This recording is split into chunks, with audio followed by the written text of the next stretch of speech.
Today's video is about when you're embarrassed because you're wounded. Please don't forget to subscribe, like, and share. And let's get going. The common room in the dorms always buzzed with a low hum of energy. But for you, it was a sanctuary. Especially when Kirishima sprawled on the oversized beanbag, scrolling through hero news with an intense furrow in his brows. And Bakugo was allowing you to braid small sections of his spiky hair, a rare hard-won truce that you only tolerated from you. Seriously, just one more, you'd pleaded. Fingers already separating a small section near his temple. He'd grunted, a low rumble that was his version of acceptance. Then he turned his head slightly so that you could reach. Kirishima, looking up from his phone, grinned. Man, Bakugo, you're getting soft. Bakugo snarled. Shut your damn mouth, shitty hair, or I'll blast you through the wall.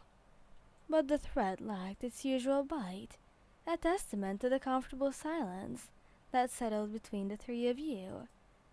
Although, today, a different kind of tension coiled in your stomach. It wasn't the usual playful banter or the thrill of a shared training session. It was far more mundane, and in your eyes, utterly mortifying. It happened earlier that afternoon, during a routine rescue simulation. You'd been navigating a section of rubble when your foot snagged on a loose piece of concrete. You hadn't just tripped, you'd stumbled, arms flailing, and landed in a heap. Nothing major, no broken bones or serious scrapes, but your left knee had taken the brunt of the impact, slamming against the jagged edge. When you'd pulled yourself up, trying to look nonchalant despite the burning sting, you'd noticed the damage. Not a deep gash, but a rather impressive, star-shaped bruise was already forming, purpling rapidly, and, adding insult to injury, a small tear had ripped in your training pants, right over the swelling, exposing the embarrassing mark. You quickly pulled the fabric down, trying to cover it, hoping no one had seen. Unfortunately, just as you scrambled to your feet, Bakugo had been barking orders a few yards away, and Kirishima had been hard-hardening a path for another student. Neither seemed to notice your tumble. You'd spend the rest of the exercise trying to walk with a slight limp, compensating so it wouldn't be too obvious. The real problem was the location, but it was definitely awkward. Now, as Bakugo shifted slightly on the couch, his leg brushing against yours, you flinched. Your hand went to your knee, pressing against the throbbing, just lightly, through the thin fabric on your pants. What's wrong, you idiot? Bakugo grumbled, his crimson eyes narrowing, already sensing your odd behavior. He always did. It was unnerving, how attuned he was to your shifts in mood. Nothing, you said, perhaps a little too quickly, and then you forced on a smile. Just thinking about homework. Midterms are coming up, you know. Kirishima, who had finally put down his phone, looked over, his sharp red eyes softening with concern. You sure? You seem a little jumpy. Did something happen in training? Bakugo wasn't too harsh, was he? He shot a questioning glance at Bakugo, who scoffed. As if they're just being a goddamn weirdo. You shook your head. No, really. Everything's fine. I'm just tired. It's been a really long day.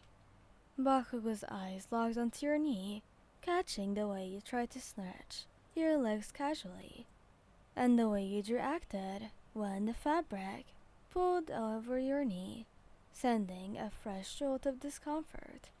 The way you winced and quickly pulled your leg back. You're favoring that leg, he stated, not a question, but a declaration. What happened? Nothing, I told you. You tried to laugh it off, a nervous, high-pitched sound. Just a cramp, totally normal after all that running. Kirishima leaned forward, his brow furrowed deeper. Cramp. You look like you just saw a ghost, and you're guarding that knee like it's All Might's secret stash of merch. He reached out. Let me see, Wayan. Maybe I can apply some pressure. That helps sometimes. Panic flares. No, don't. It's really fine, Kirishima, seriously. He scooted back, trying to put more distance between yourself and their probing gazes. The tear in your pants, although small, felt like a gaping wound now. The idea of them seeing it, seeing the bruise, it felt so embarrassing. It wasn't a cool, battle scar, just the result of your own clumsiness. Bakugo's patience, always a thin veneer, was clearly wearing out. Stop acting like a damn extra. What are you hiding? If you got hurt, I swear to God I'll blow you up for being so damn stupid. It's nothing, Katsuki. I'm being honest. Your voice cracked. You knew you were making it worse, but the thought of the reaction to such a silly, unheroic energy made your cheeks burn. Whoa, hold on, man. Don't scare them. Look, it's okay if you got a little dinged up. We all do. Is it bad? Did you twist something? His voice was extra gentle, exactly what you needed. It's not bad. It's just embarrassing. He slowly pulled up the leg of your sweatpants, revealing the small tear in the fabric, and beneath it, the purpling, tender bruise. It was a perfect, slightly swollen oval with a small, ugly dark spot in the center. It looked to you exactly like a giant clumsy kiss from the concrete. Silence. And then Kirishima let out a surprised bark of laughter. That's it? That's what you were hiding? Man, I thought you'd lost a limb or something. Well, that's exactly why I was hiding it. It's just so stupid. Not like a cool battered wound or something. I just tripped over my own feet and it's so clumsy. Kirishima clapped you on the back. A hearty, comforting pat. Clumsiness is part of life. It's okay. We've all had those moments.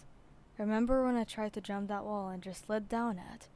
Totally unmanly, but it happens.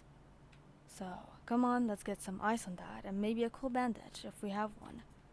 Bakugo scoffed, but he was already pushing himself up from the couch.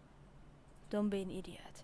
Ice first, and then you're going to tell me exactly where you tripped, so I can go blast that piece of rubble into dust for daring to touch you. That truly made you laugh. Here, hold it for 10 minutes. Kirishima came back with a nice pack. Next time don't be embarrassed, okay? Don't hide everything from us.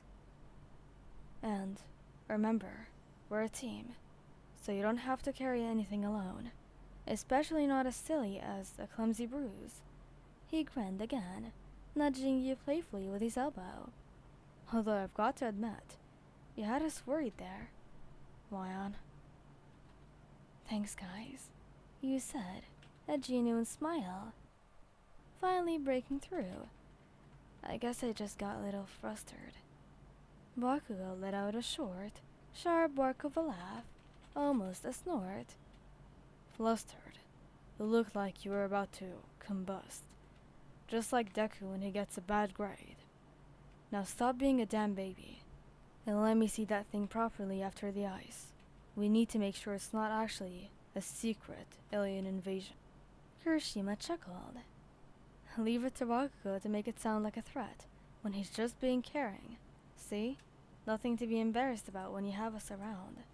As Bakugo started to pull out the first aid kit, grumbling about idiot injuries, and Kirishima continued to offer gentle reassurances, you realized that they were right.